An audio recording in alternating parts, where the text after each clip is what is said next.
Everybody,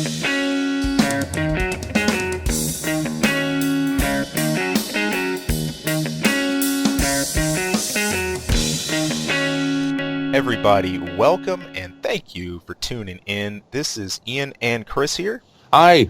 We are sitting down to review Captive State. Snuck right up on us. Can I not come in sometime like a big dork?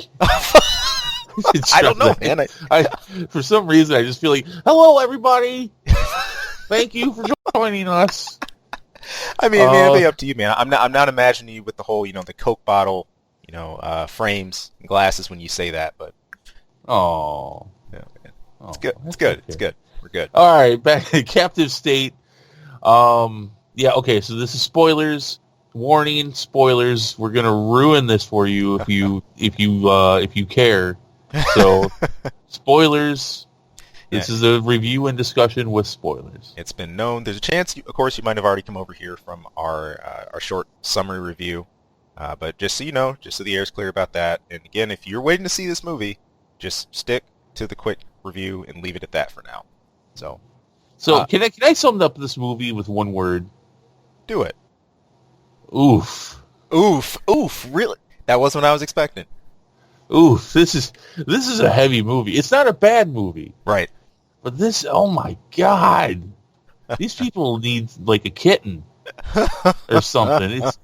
This is, oh my gosh, this is heavy. You get into a lot of serious questions, I think. I don't think there's a moment of levity ever. No. You got to hope that there was a trailer for a comedy before this thing. That's the only moment of levity you'll have. I mean, we're covering all the ground here, man. I mean, from almost like something reminding me of like Cold War era style. Oh yeah, it's definitely got an 80s / Cold War feel, which is, yes, I know the same thing, but not always. Cold War in the 90s. Right. But yeah, I mean, that's intentional. Yeah, you got post-apocalyptic kind of feel to it. Anarchy. Yep.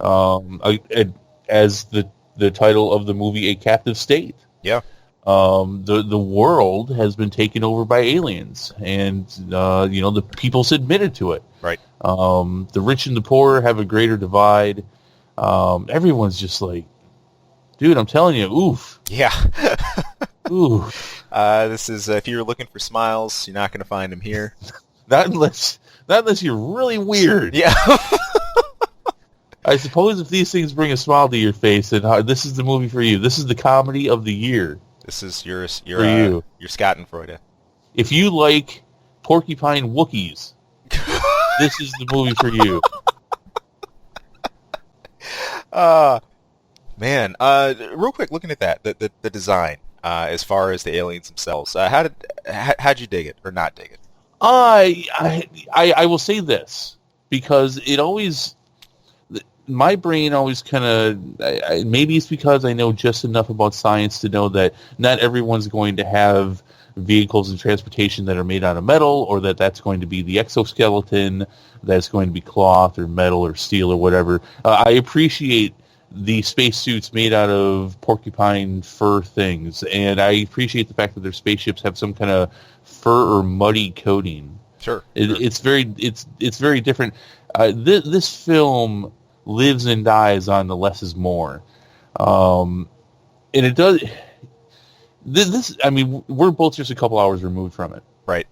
And the thing I've been trying to figure out in my brain is, while I think they did a good job putting together and putting out a film that they intended to put out, I'm still not totally sure if it was a really good movie. It's like, okay, you hit your numbers, but was it a tune I wanted to hear? Right. And that's, I mean, because you can put sheet music in front of a musician, that doesn't mean it's going to sound good. No. I'd venture to say, do you think that's because it didn't dot those I's and cross those T's? All right, you've got the letter form there. You've got it on the page, as it were. But does this movie actually go and actually capitalize on those? I didn't think it did. I mean, like I said, you've got. I think that good. It does a good job building that feel, the tensions, some of the Big Brother idea, policing ourselves, or The fact that we're like we can't, having a different higher authority come in and remove that kind of agency from us and stuff like that. But ultimately, there's so much left in the air with that the definitive statements. I mean, the most I can get out of that is rebellion. Inspiring others, like lighting that fire, not giving up, old ways, old customs easily, stuff like that. But right, yeah, right. I just don't think it punctuates itself much. I mean, and this is a sci-fi thriller, but if you're looking for aliens and spaceships and lasers, and you're not going to get much of that at all. Right. It's the whole alien invasion and taking over the world and everything is to tell a story of repression and rising above it, and the sacrifices and things you have to do to truly have a meaningful rebellion. Right. Right. And in that way, I would say that the film is successful. And it does a successful job of like showing, like lifting up its left arm and like moving its fingers all over and like look over here, while the right hand will do it then for a second, and it'll make you look over there to its right hand, and like no, look back over here, look over at the left hand, look over at the left hand, and they'll start doing something with the right hand because they want you to see all of it. Yeah. But it's they do a really really good job at misdirection. Yeah, but again, do I like it? You're wrestling with this. I am, because I can applaud them for their ability to pull this off. Because, I mean, like I was telling you before we started recording, there were people that left the theater, and they were not happy with what they were seeing. The lady who walked by me as the credits were going, and I was still sitting there, because whenever I watch a movie, as soon as the credits go, I will double check to make sure there's no after credit scenes. And she just, I don't know, for some reason she thought that it was important to tell me something, even though I don't know this person. And she just walked by and she said, I just didn't get it the whole time. And you weren't supposed to. And which is the truth. I don't think you were supposed to understand. And in fact, they're intentionally misdirecting you. Right. And all you can do is stay on the plot that they're making it easy to follow. Right. Which is this these group of rebels who are going to blow something up. Yep. And even though it's it's satisfying, but at the same time, I don't know about you, but I felt kind of like an idiot at the very end of the movie. Like, well, that's obvious now. Mm-hmm. That's with John Goodman and his plan and with his wife. It's like, yeah, why and you're like, why didn't I see that? With him being the twist. Yeah. It took me back to a part scene they had from the trailer. At least he was like in that mask and he was like on that elevator, like descending. And I in the whole context of the film, you look at it, you're like, that was sort of a hint, but no, it wasn't something I was just sitting, waiting the whole movie expecting. I think the further we got into it, the more things kind of spelled, you know what? Wait, there might be something going on here. Especially because he didn't quite deliver himself as a, I guess, totally turned, just like completely like repressive. He had almost this kind of come under my wing. Right, and the whole thing with bringing Gabriel the food and checking in on him. Exactly. And they give you just enough to explain why he would be doing that. But in John Goodman, who could act out a scene of picking his nose and win awards for it. Yeah. I mean, this thing lives and dies off of him. It does.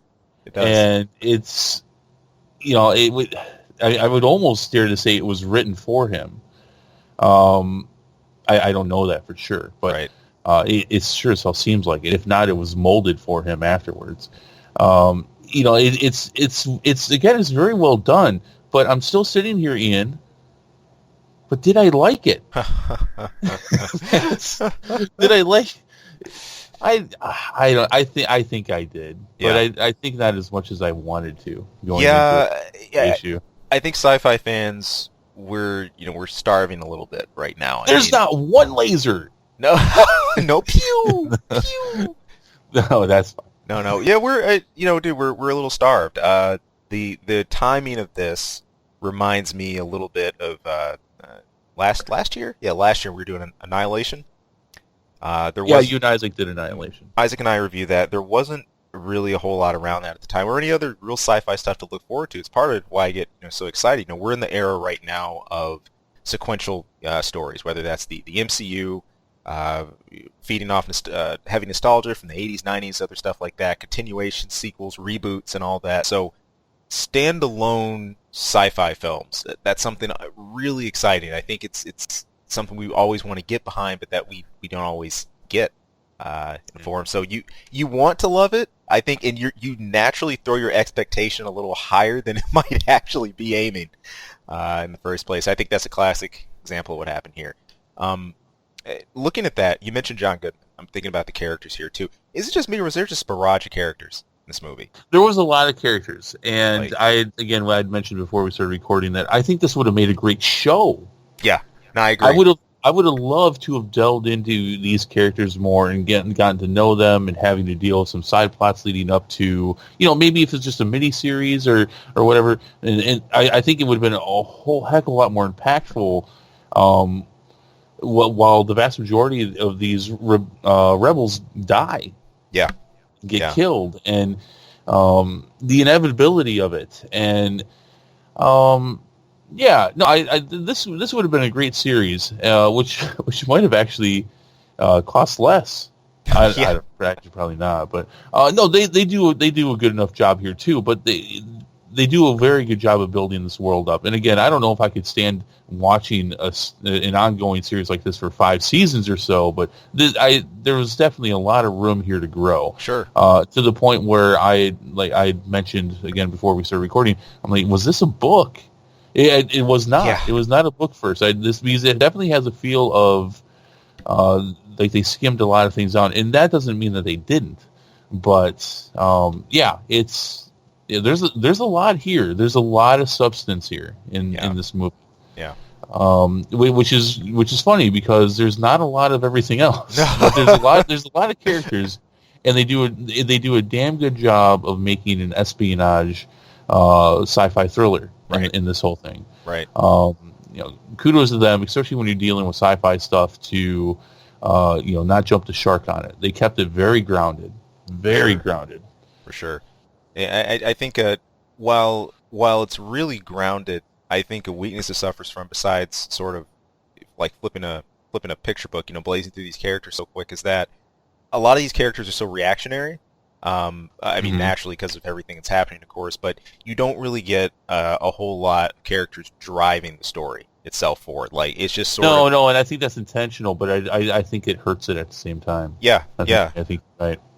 For sure. I mean, I'm immediately comparing this, of course, because of who we're seeing in the credits as well, making a few comparisons to the idea of uprising and rebellion brought up in Planet of the Apes.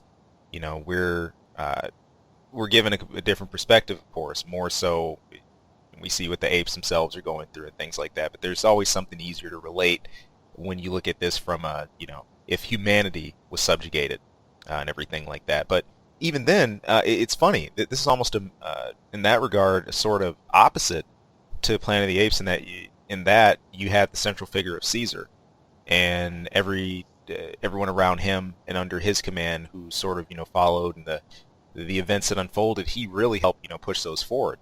But yet the things that happen here are really circumstance, and ultimately we're left to really wonder where a lot of this goes. I mean, the closed zone in Chicago, we see what goes down there, but I think this is one of the biggest faults. As much as they do a good job of giving you just enough and redirecting you and getting you to focus on what they want you to see, while at the same time periodically showing you other things, and more of an explanation as to the aliens and their tech, right, would have been nice. You're talking to a big zombie fan, a big thriller and horror fan, so I like to have my rules explained either directly or indirectly. Sure. But you are to have rules. They are to be understood at least somewhat. But there are none here. It's just like porcupine Wookiees and what were those things trying to get him on the windows. What was that? That was freaky, wasn't it? Was it though? I mean, they were like wet suction cup drone things that Yeah. were in on them, and you got alien implant bugs that are literally bugs, and Yeah. this is all fine, but just explain a little. Yeah. Give me some explanation. Giving us several lines going into the movie, explaining where the world is. I think there was a lot more to explore there. Definitely. I think adding 10 more minutes into this film, going into that a little bit more, I think that was a bit too vague, and which is weird because at the same time I complain about it, but I think this was also done in part to discombobulate the viewer. Yeah. To only give you half answers and half situations, and because then your mind is consciously and subconsciously just trying to what can I grasp onto here? What can I make sense of, and what can I follow? Again, did they set out to do what they wanted to do? I think so. But did I like it? Did you like it? Did I like it? I mean, it's like when somebody has a really awesome Halloween costume. Yeah. And you're like, what's that from? Okay, they did a really good quality job on it, but if you can't tell what they are, how good is it? If you have to explain it, right. Now that being said, the story that they do tell here, which ultimately it tries to be uplifting at the end. It tries with the main character blowing himself up. Right. But I mean, damn, John Goodman playing the long game in this movie, Big isn't time. he? Big Crap. time. And the sacrifices. Gabriel obviously throughout it is he's very symbolic as for the innocent person, the person who's just trying to do the right thing. He's the focal point for a lot of the rebels, some of the rebels, and how they decide to go about doing things. Right. I think that's well done. That's well done. Sure. Overall, I mean, about 3/4 of the way through, I'm like, this thing's going to end with some kind of screwball ending. You figure that out eventually, and in the way they do it was very impactful. Yeah. No, it was. I think it's always a bit of a trick when you're doing the whole plot device of trying to tell your audience just enough about something that happened roughly a decade ago, but suspend the imagination a bit, suspend disbelief. I was thinking about the militaries themselves. I mean, we get just enough filled in to know that, okay, there was obviously like a surrender that took place, but you don't get to see like how each one fared. It's like, all right, what's the exact state of like the Korean military? What's the exact state of, the Russian military? The US, stuff like that. Yeah, what's going on in the rest of the world? Yeah. That's the one thing that I think a lot of films like these miss that I always want to hear, more about. Is it the same issue in another city? What if you panned over to St. Petersburg or something? What would it be like there, or what's happening? And where's everybody's phone? Right? Don't you have phones? I understand it's didn't help it. Don't you have phones? Yeah. I realize that it's been 9 years and most of them have probably been confiscated, but I would have imagined to see more tech than what I did. I mean, and this takes place in actually 2018. Well, it starts then. They show you plenty of footage where there's the date of what's going on, and it takes place actually in 2027, 9 years from 2018. So, I mean, it's modern day, albeit a little bit in the future. Where's everybody's tech? You're not taking everybody's phones and tablets. You're not doing it. No. It's not happening. I thought that was a little unrealistic, and that took me out a little bit to accept that. Okay, I get it. We're downtrodden, and tech has definitely gone downhill. But we see one BlackBerry, right? That's It's hard to believe in a time where, I mean, we've blown past the BlackBerry and we've had how many incarnations of phones? I love the dial-up internet thing though. That was cool. Right, right. Throwback. It's fun. I can't get enough of that, man. We just got off of some MCU, from Captain Marvel, where we had some good old 56K. So, And I could appreciate the fact, although I don't think they did the best job of it. In fact, this is probably one of the weaker points in how they're trying to do storytelling. Is that it seemed as though for the special forces and for the police and such, they all had more tech, but they only had just enough better tech to help them serve the aliens. right, right, right. Like they didn't allow them to have. They didn't get laser guns, but they got cameras. They got drones. They've got all kinds of video monitors. They're that deprived. The Right. technology is that deprived too, where you notice that as well. Yeah, but yeah, I thought that was a bit unrealistic. Oh man, you were. I mean, were you at least hoping that they had some kind of, like, the enforcers at least had some kind of augments? to No, detect, no, or- no. I just thought it was unrealistic that like there's no phones around. Like, Oh, just that you know, part. Yeah. yeah. I mean, I appreciate a good carrier pigeon, but I think that with all the tech that's out there, people would have found a way to use cell phones and on the rebellion side, Right. and figure out a way to at least send messages off of that. Use them. So I don't know. I thought it was a bit off. Right. I thought it was a bit off. Right. So, but yeah, the idea of the aliens themselves, the legislators, my bad. That I think that was a good callback to sort of they live situation, except it was like a lot more overt. I did at least appreciate the pans to some of the political realities, or at least how much that had changed. I just found that kind of funny.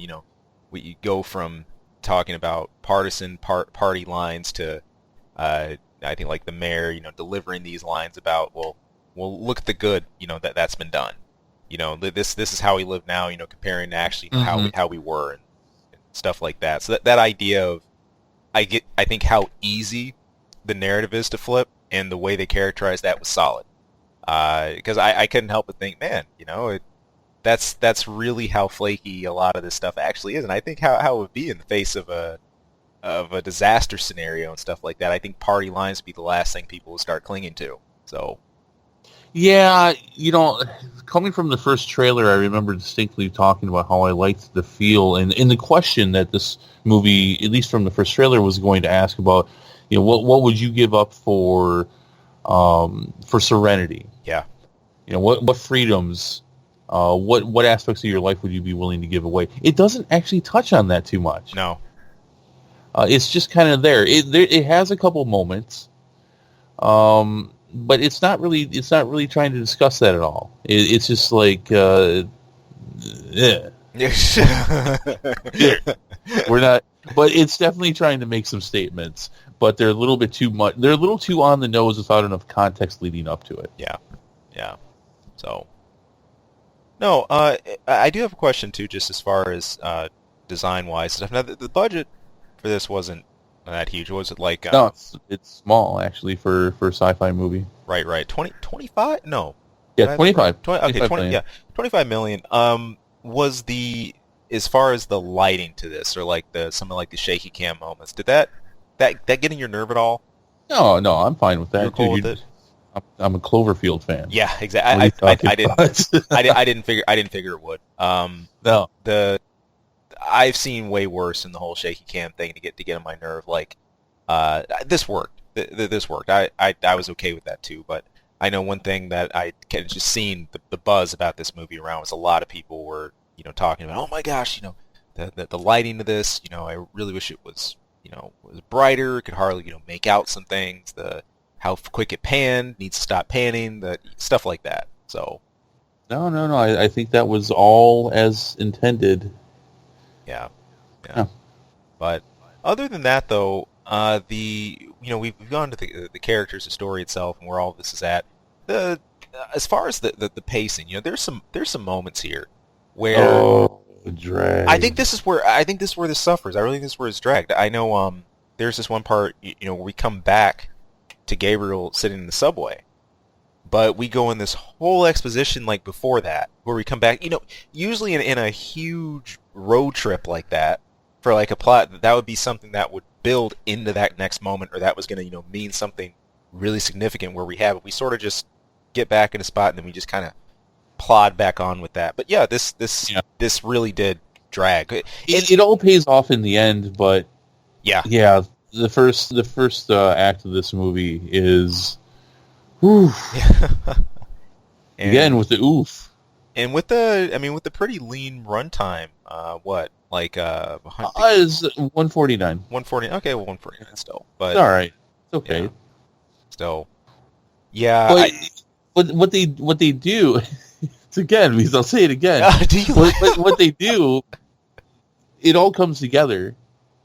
They execute, but Ian, do you like it? Was it good? Yeah, Did I like it? I don't know. No, actually, I know now. I do know now. You know now? All right. I know. I figured as we started talking, you would. Well, yeah, that's why we do this. And we do this for other people to listen to, see if they can figure it out, because there's going to be confused people coming out of this. Absolutely. You picked your word at the start of this, or you picked oof. Mine is murky. Murky? Yeah. Huh. Murky. That's what I'm saying. So my word's better.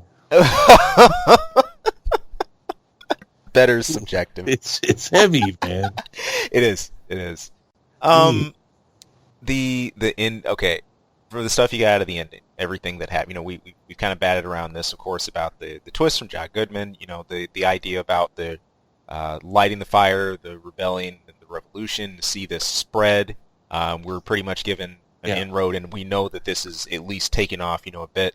Do you think this puts grounds for a sequel somewhere, or do you think you just? No. Okay, no, this should be a one and done. Yeah, if there's a sequel, I want it to end up on Showtime with like a $5 million budget. I want to never hear of it. Netflix would have been a spot where I'd expect, I guess, something like this to pop up. I guess another way, if you really want to muse about it, where it could have ended up, I was like, it's either Revolution or really pissed off overlords. I mean, I'm assuming that, of course, these things are like everywhere. Well, yeah, but I think they went to the mothership. I think John Goodman went to the mothership and bloated them up. Right. There you go. Let's see. So let me say this. So I haven't found an appropriate moment to really say it, or I didn't see one, or I missed it. I think it's very interesting how they categorize a lot of the characters as far as what they used to do and what that relates to what they would be doing now. Mm-hmm. You had the teacher who became a leader, multiple teachers. You have the cop who plays the long game and waits for his opportunity. You have the younger, more restless people. They're basically the suicide bombers, right? More or less, right? They do something and they know it's going to end up getting them killed. I mean, they have their hope that it won't, but no, they know. They know. Gabriel, who the younger kid who's now the shining light, basically. Yeah. I thought it was a very interesting contrast, especially with John Goodman's character and his wife, who was a teacher who is now a whore. Right.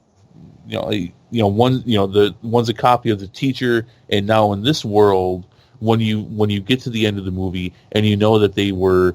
There was no question as to what these people were going to do in this world, how they use those skills that they have. Right. You have the guy who was in the military, who's also part of the rebellion, someone who was a student who's learned a way to do surgeries to help get bugs out of people. I thought that was very interesting. Yeah. Very interesting contrast as far as people are still who they are. They're just doing different things. They've just adapted it to the environment. And again, I think they did that really well. I just don't know if I like it. I do know now. Let's rate this. Are we done? I think we are. I think we rounded that bin. So, okay. You want to rate this out of Porcupine Wookiees? 1 out of 10 Porcupine Wookiees. I will give it a 7. 7. Right. It's fine. It's fine. It's fine and it's fun. Right. I wouldn't rush out to see this one, but if it's on, you should definitely. If it's on. And you're not on medication for depression. Yeah. Have yourself a watch. Right, right. Yeah. I'm close with you again. I wholeheartedly agree. I would have loved to have seen this as a series or something, continual running, but the murkiness, a lot of the other factors I think we mentioned are going to round this one off to a 6.5 for me. Boom. Missing one of those Wookiees got cut in half. So yeah. Well, that was interesting. Now, okay, so let me say this real quick. So the guy takes the Wookiee mask off, the alien, and now we both agreed that was a spacesuit. Yeah. Did he? What? There wasn't much of a face going on there, was there? I think I saw something that resembled a mouth. You're right. I think that was the freaky thing about the aesthetic. I mean, they were humanoid, but as far as like really defined features and all that, they were almost. It was almost something like amorphous. It was really funky.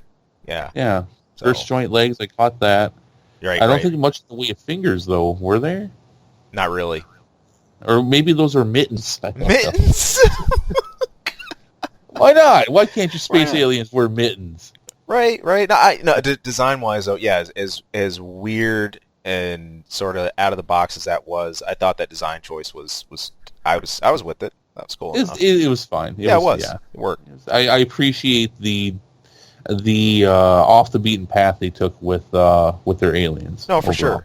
That's at least that's an original piece and stuff like that. So hey, out there, look, if you guys were looking for your next District 9 potentially, or if you were just looking for it's in that vine. It's in that vine somewhere, right? But not one we'd put in the sci-fi absolute epic, pantheon and classic. Say, maybe. No, I wouldn't say it's a cult classic like District 9, but it's in that vine though. It is. So maybe you guys will catch this one at home release, but hey, that's just our take. If you guys are going to go check this one out this weekend or maybe early next week or sometime like that, but we would love to hear what you guys thought. Maybe you thought it was something else besides a porcupine Wookiee. Maybe you saw some more fingers. We did. I don't know. Maybe they were mittens. Let us know if you saw a finger and eyeball. Let us know. Or something. Let us know. We'd love to hear from you guys in the comments below. Hey, and of course, stay tuned right here on this channel if you want to hear more from our reviews, our Let's Plays for gaming, and everything else we got coming your way. But until next time, people, thanks again for tuning in. We'll catch you soon. Hey people, thank you for tuning into this episode and taking a listen. If you like our content, if you like what you're listening to, or anything we go over, hey, please, we would not only love to hear more from you, but if great if you could throw some support. You can subscribe right below. Also, you can toss us a line anytime. That's ksawmedia@gmail.com. Of course, you can tune in for our channel anytime for movie reviews, game reviews, a lot of random wacky stuff. Who knows what you'll hear. And of course, our episode each week where we're bringing the nerdiest things we can find, dig up, and maybe not find. Maybe the stuff that just drops in our laps. But anyway, hey, thank you so much for tuning in. Thank you for listening. We hope to hear from you again later. Take care.